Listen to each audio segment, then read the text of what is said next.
1 billion through simple starvation. Those folks who die are not particularly economically successful from the point of view of the corporations, but the next 2 billion.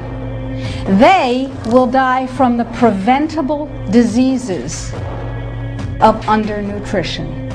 Who will live? Probably those people who are wealthy enough and powerful enough to have their own pushers of clean food and nutrients.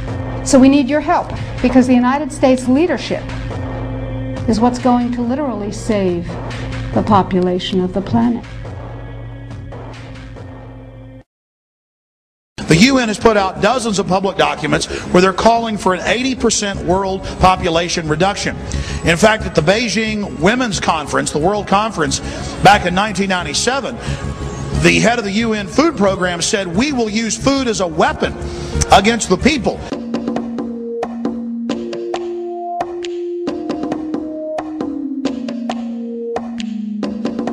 66% of the United States residents' public water is fluoridated. It is known to have tremendous effects on bone cancer, joint problems, bone weakness, lowered estrogen and testosterone levels, and dental fluorosis, which is yellowing of the teeth and pitting in the enamel.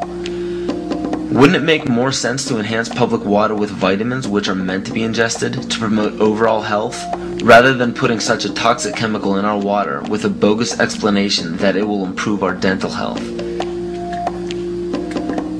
We now know that fluoride causes more dental problems than it solves.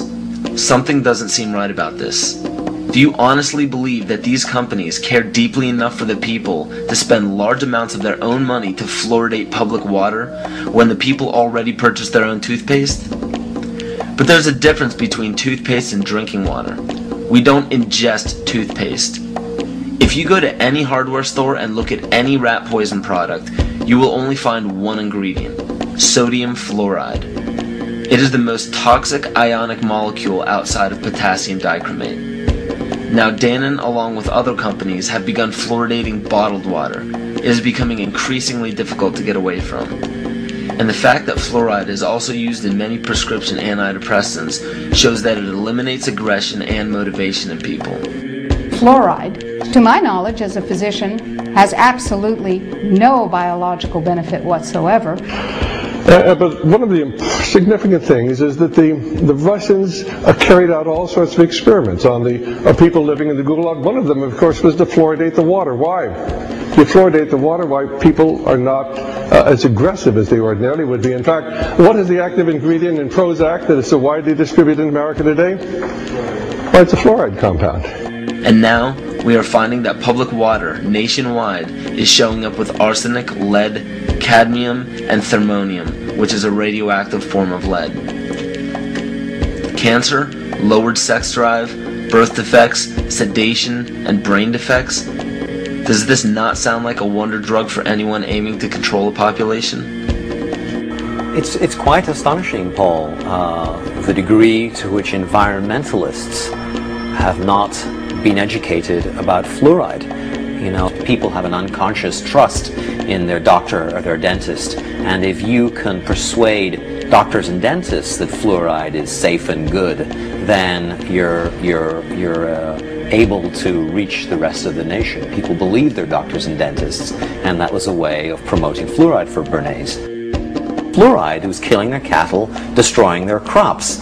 Fluoride given to rats had produced bone cancer and liver cancer, and that those results had been doctored to make it look as though fluoride hadn't caused as much cancer. The pattern that we saw, it typically is what we see with other neurotoxic agents that are well known to cause a hypoactivity or a memory problem or an IQ problem. When I first presented the results of these studies, one of the individuals sitting and listening to the results, he says, "Do you have any idea what you're saying?" And he says, "You're telling us that we're reducing the IQ of children." And basically I said, yes.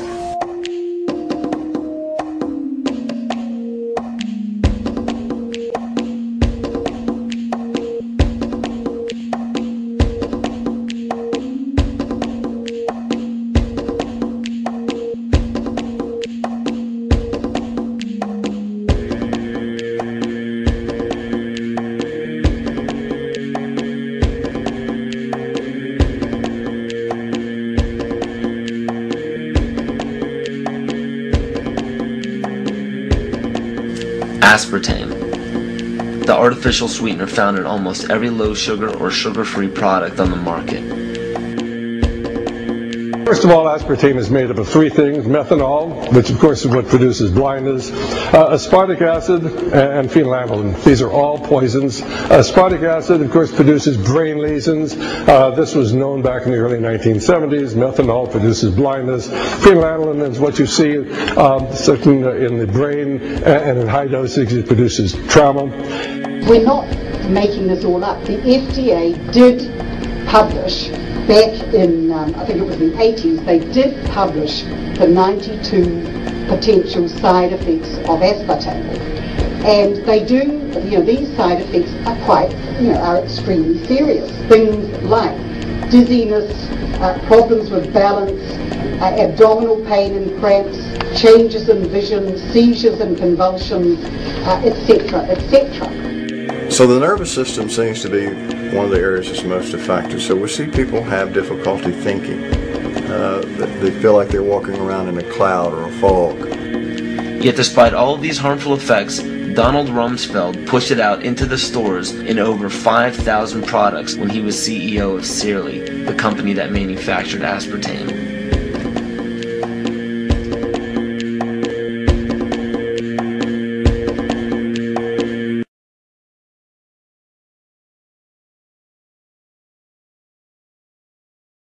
The sustainable goal is the elimination of the middle class.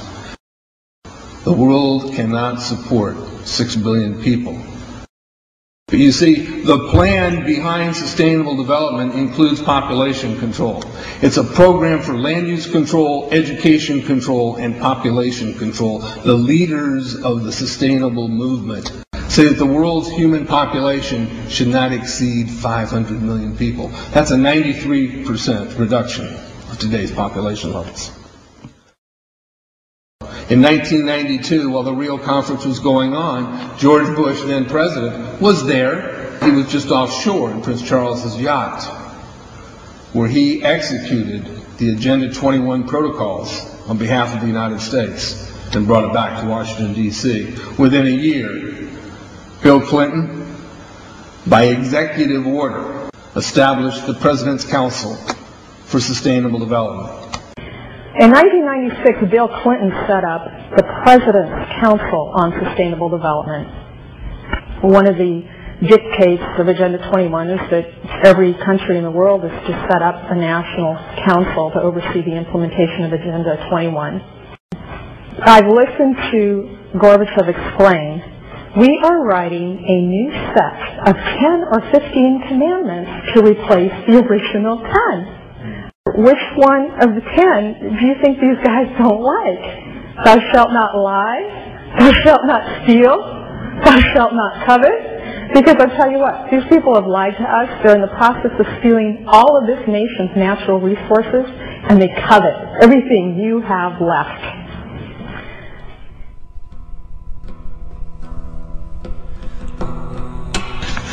To explain the map, the red are areas that are to be off limits to human beings. If you live there, you won't. The yellow areas are the areas for major control of all human activity. If you live there, you won't. The black dots are the smart growth zones. That's where human beings are to be stacked and packed in small living units along rail tracks. The Smart Growth Program ultimately has jobs assigned and children cared for by the state.